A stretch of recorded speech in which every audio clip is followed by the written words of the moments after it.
The federal government is further reducing the amount of water states can get from the Colorado River Basin. The United Nations is warning today of an approaching global water crisis. Water crisis is unfolding. And now unprecedented new water restrictions are being imposed. We've been hearing a lot about water in the news lately.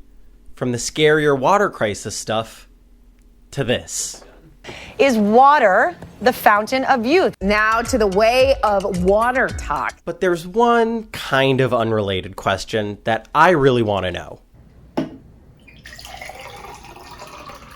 Why do young people drink so much of this stuff? I mean, it's the most accessible drink for most people, but it seems like in the last few decades we've seen a huge rise in water's popularity, especially among young people. So, what's going on here?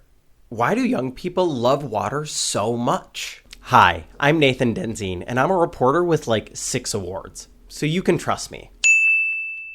But before I get too far ahead of myself, we're gonna have to look back, and I mean like way back, to the start of public health in America.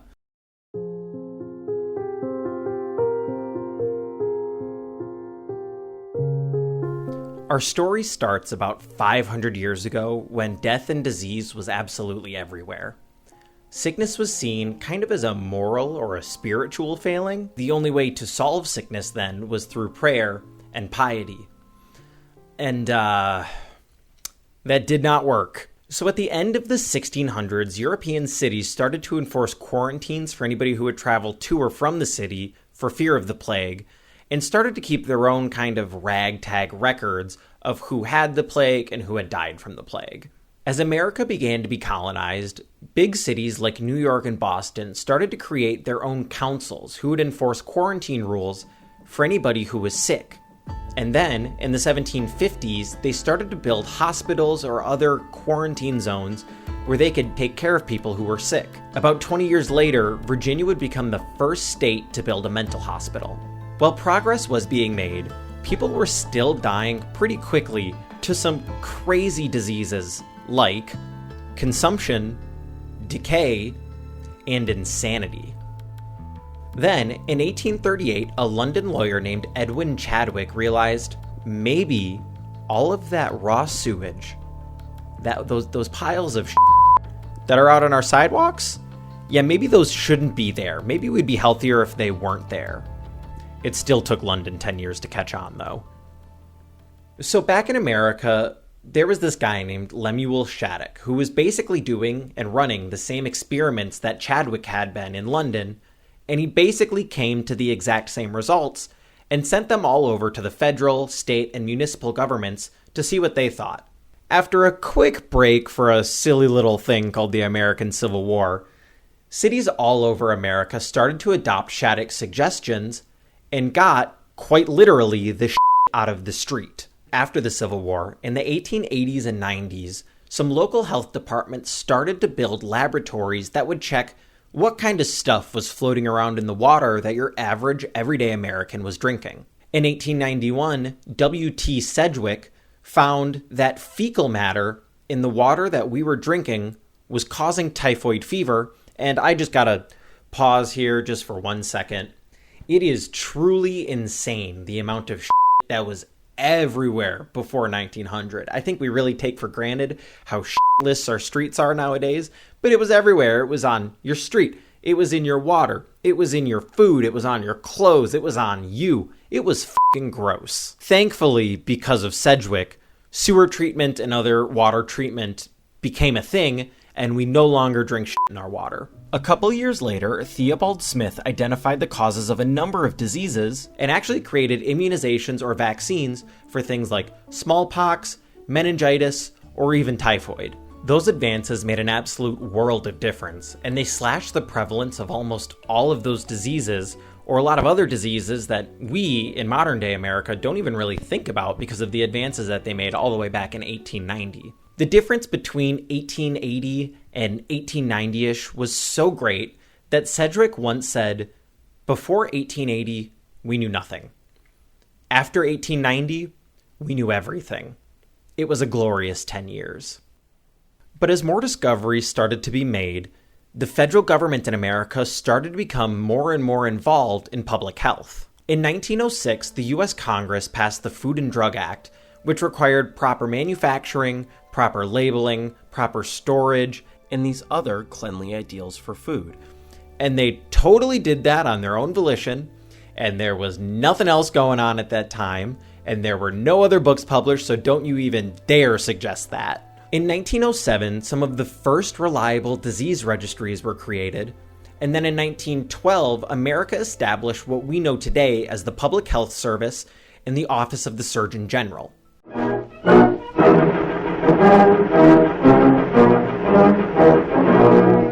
In this time period, the federal government created the National Institute of Health, the National Institute of Mental Health, the Center of Disease Control, the National Cancer Institute, and so much more.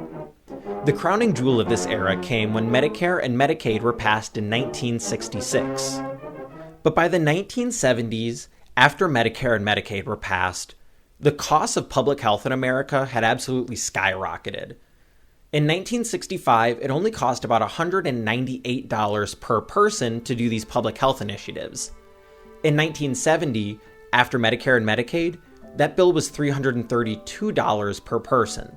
When Nixon was elected to office then in 1970, it kind of signaled the end of this more liberal era of federal spending, unless we were spending the money on wars, of course. Cost containment had instead become the goal as more costs were shifted towards businesses or to individuals rather than having the government pay for it.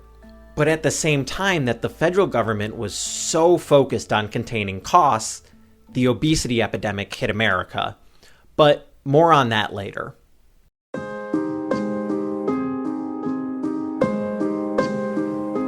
Now we're going to rewind a little bit, all the way back to the 1850s when quote-unquote nothing was known about health. At this time, there was a little product you might have heard of called snake oil that was really making the rounds. Resorts like Saratoga Spring in New York had started to dip mold glass bottles, bottle their water, and sell it in convenience stores across America.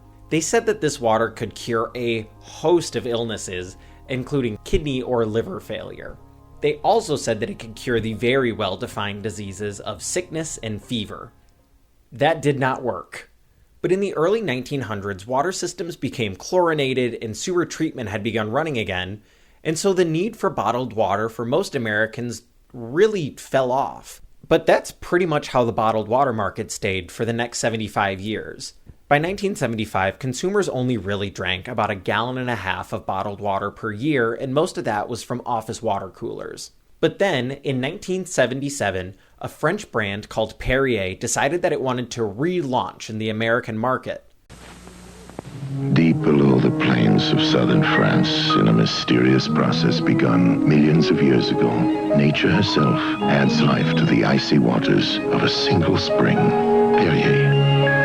Its natural sparkle is more delicate than any made by man, and therefore more quenching, more refreshing. And the ads worked. I mean, I've watched this ad about 15 times now, and it makes me want to go out and get a Perrier 45 years after this ad even came out. Perrier was quickly picked up by consumers as a classy, kind of suave drink rather than a soda like Coke. In 1975, before any of those ads, Perrier sold about $3 million of bottled water per year worldwide.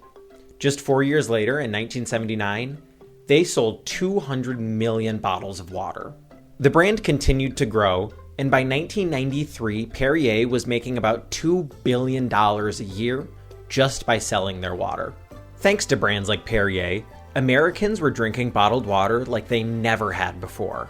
In 1992, the average American now drank about 10 gallons of bottled water per year, which is about 7.5 times more than they drank before the series of Perrier ads aired. With Perrier's rise to prominence, other brands figured they may as well get in on the action. In 1994, Pepsi debuted Aquafina. In 1996, the tiny island nation of Fiji decided to start bottling and selling its own water. And in 1999, Coke made the worst decision in modern human history by inventing Dasani. By 2002, just 3 years after Dasani was made, the average American drank about 21.5 gallons of bottled water per year, which is just a staggering increase from less than 30 years before. Fast forward another 20 years to present day, and Americans now drink over 45 gallons of bottled water per year. Bottled water is now a $1.8 billion business, and a quarter of Fiji's total exports is just water. And this isn't even considering reusable water bottles or water bottle filling stations, which exploded in popularity in the aughts. So that brings up the question, other than marketing, what the hell happened after 1975 to make Americans go from basically not drinking any bottled water to drinking tons and tons and tons of it every single year?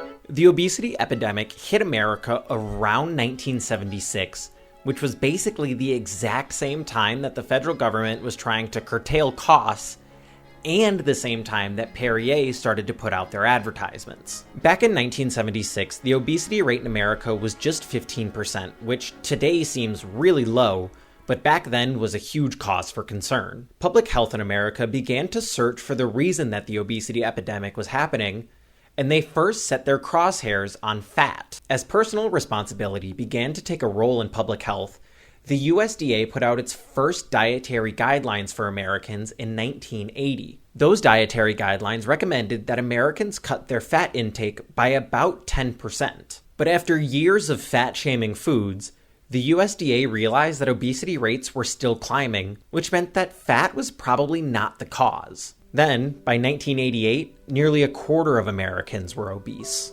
But still, in the 1990 dietary guidelines that the USDA put out, fat was still focused on as the one thing that you should cut out of your diet more than anything else. As research continued in the 90s, the government found another potential reason Americans were getting obese: ultra-processed foods.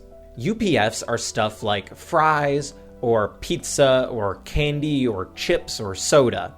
Really anything that is highly processed and provides very little nutritional value. UPFs are bad, said the government, because they contain a lot of salt. They contain a lot of sugar. They don't contain important stuff like fiber or like protein in the levels that they should. What they then realized was even worse were sugar-sweetened beverages like soda. SSBs are even worse than UPFs because they provide even less nutritional value than those UPFs do. When you're drinking an SSB, you're basically just getting carbonated water and an absolute load of sugar. By 2000, UPFs consisted of a large part of every American's meal. They were cheap, they were easy to eat, they were easy to make if you even had to make anything. As a result, a 31% obesity rate by 2000. Now, this is where water makes its debut in the USDA dietary guidelines. Water is mentioned 4 times in these guidelines that are 44 pages long and are mostly recommended as a replacement beverage for soda or for juice. Now, I only bring up these guidelines so much because it plays a big part in how young people like myself were raised. These 2000 guidelines are basically what I had growing up. It's what I remember being taught how to eat, the food pyramid or my plate, things that now we know were not great, but at the time that's how we were taught to eat. These guidelines also set things for us like how long you can play video games, how long you should be outside every day to play. Basically, what I remember being taught was drink water and drink soda or other sugary beverages kind of as a last resort. By 2010, when I was in middle school, water was mentioned a whopping 55 times in the dietary guidelines and was now promoted as a quote-unquote primary drink that you should always have when you're thirsty. And so I did. I listened to what they had to say. Now, this was kind of a trend, as you can clearly see. We're drinking more water as time goes on, and water is starting to be put into the dietary guidelines. But this is a trend that really started and has continued to accelerate with young people. In the mid-2000s, across high school and college campuses, reusable water bottles made their appearance on stage. It became kind of this unique status symbol to myself and to others. Carrying a water bottle around meant you were healthy, or you at least cared about your health. You weren't drinking sugary stuff like Diet Coke. You were drinking just plain old water. The most recent dietary guidelines mention water about 33 times, which is slightly lower than it was in 2010, but it's still chock full of references and still says you should drink water as your primary beverage.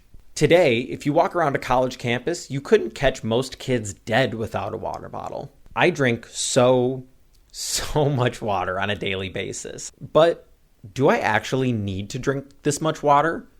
Is it healthy that myself and other people are drinking this amount of water?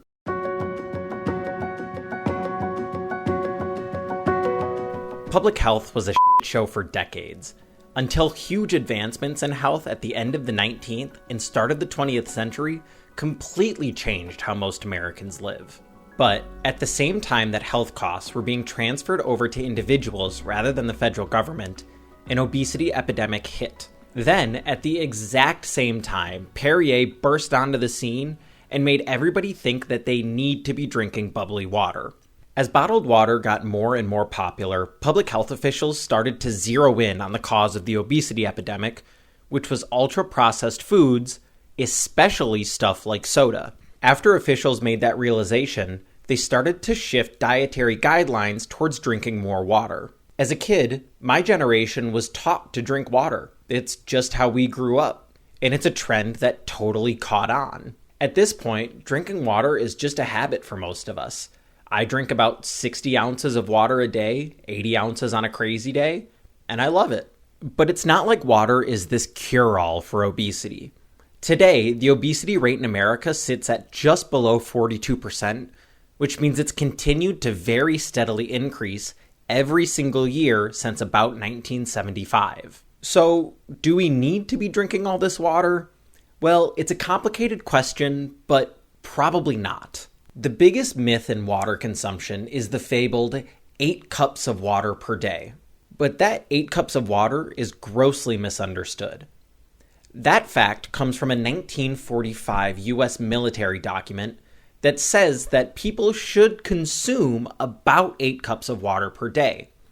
What's usually left out of that is that a lot of that water actually comes from the food that we eat. In reality, doctors suggest drinking water when you're thirsty. Our bodies have hundreds of thousands of years of evolution on our side. They know when we need water, and they know when we don't.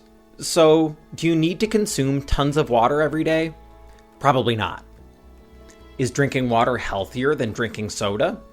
Absolutely it is. But the question we started with, do young people actually drink more water than older generations?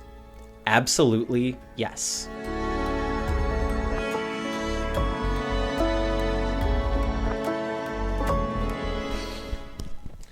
All right, well, if you made it this far in the video, I just want to say thank you for watching, or thank you for even clicking on this in the first place.